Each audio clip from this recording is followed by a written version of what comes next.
ಸ್ನೇಹಿತರೆ, ಇವತ್ತು ನಾವು ಮಫ್ತಿ ಸಿನಿಮಾದ ಬಗ್ಗೆ ತಿಳ್ಕೊಳ್ಳೋಣ. ಮಫ್ತಿ ಸಿನಿಮಾ ನಿರ್ಮಾಣ ಮಾಡಲು ತೆಗೆದುಕೊಂಡ ಬಜೆಟ್ ಹಾಗೂ ಈ ಸಿನಿಮಾದಿಂದ ಬಂದ ಒಟ್ಟು ಕಲೆಕ್ಷನ್ ಎಷ್ಟು ಅನ್ನೋದನ್ನ ಈ ವಿಡಿಯೋದಲ್ಲಿ ತಿಳ್ಕೊಳ್ಳೋಣ ಬನ್ನಿ. ಮಫ್ತಿ ಮೂವಿಯು 2017ರಲ್ಲಿ ಬಿಡುಗಡೆಯಾದ ಒಂದು ಆಕ್ಷನ್ ಥ್ರಿಲ್ಲರ್ ಮೂವಿ ಆಗಿದ್ದು, ಈ ಸಿನಿಮಾವನ್ನು ನರ್ತನ್ ರವರು ನಿರ್ದೇಶಿಸಿದ್ದಾರೆ ಹಾಗೂ ಜಯಣ್ಣ ಕಂಬೈನ್ಸ್ ರವರು ನಿರ್ಮಾಣ ಮಾಡಿದ್ದಾರೆ. ಈ ಸಿನಿಮಾದಲ್ಲಿ ಶಿವರಾಜ್ ಕುಮಾರ್, ಶ್ರೀಮುರಳಿ, ಶಾನ್ವಿ ಶ್ರೀವಾಸ್ತವ್ ಅವರು ಮುಖ್ಯ ಪಾತ್ರದಲ್ಲಿ ನಟಿಸಿದ್ದಾರೆ. ಇನ್ನು ಈ ಸಿನಿಮಾದಲ್ಲಿ ದೇವರಾಜ್, ಛಾಯಾ ಸಿಂಗ್, ಮಧು ಗುರುಸ್ವಾಮಿ, ವಸಿಷ್ಠ ಸಿಂಹ ಹೀಗೆ ಹಲವಾರು ತಾರಾಬಳಗವನ್ನೇ ಹೊಂದಿರುವ ಮಫ್ತಿ ಮೂವಿಯು ಭರ್ಜರಿಯಾಗಿ ಮೂಡಿ ಬಂದಿತ್ತು.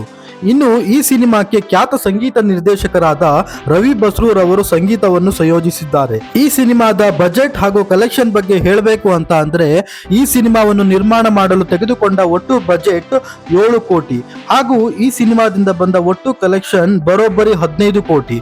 ಹೌದು ಸ್ನೇಹಿತರೆ, ಬರೋಬ್ಬರಿ 15 ಕೋಟಿ ಸಂಪಾದಿಸಿ 2017ರ ಸಾಲಿನ ಸೂಪರ್ ಡೂಪರ್ ಹಿಟ್ ಮೂವಿಯಾಗಿ ಅನೇಕ ಪ್ರಶಸ್ತಿಗಳನ್ನು ಕೂಡ ಬಾಚಿಕೊಂಡಿತ್ತು.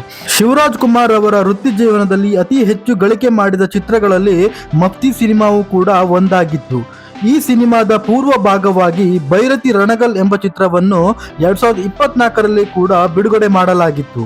ಇದಾಗಿತ್ತು ಸ್ನೇಹಿತರೆ ಮಫ್ತಿ ಮೂವಿ ನಿರ್ಮಾಣ ಮಾಡಲು ತೆಗೆದುಕೊಂಡ ಬಜೆಟ್ ಹಾಗೂ ಕಲೆಕ್ಷನ್ಗಳ ಬಗ್ಗೆ. ನನ್ನ ಮುಂದಿನ ವಿಡಿಯೋದಲ್ಲಿ ಇನ್ನೊಂದು ಸಿನಿಮಾಗಳ ಬಗ್ಗೆ ತಿಳಿಸ್ಕೊಡ್ತೀನಿ ಅಂತ ಹೇಳ್ತಾ ಇವತ್ತಿನ ಈ ವಿಡಿಯೋ ಮುಗಿಸ್ತಾ ಇದ್ದೀನಿ. ಮತ್ತೊಂದು ಇಂಟ್ರೆಸ್ಟಿಂಗ್ ವಿಷಯಗಳೊಂದಿಗೆ ಬರ್ತೀನಿ. ಅಲ್ಲಿಯವರೆಗೂ take care, bye, thank you.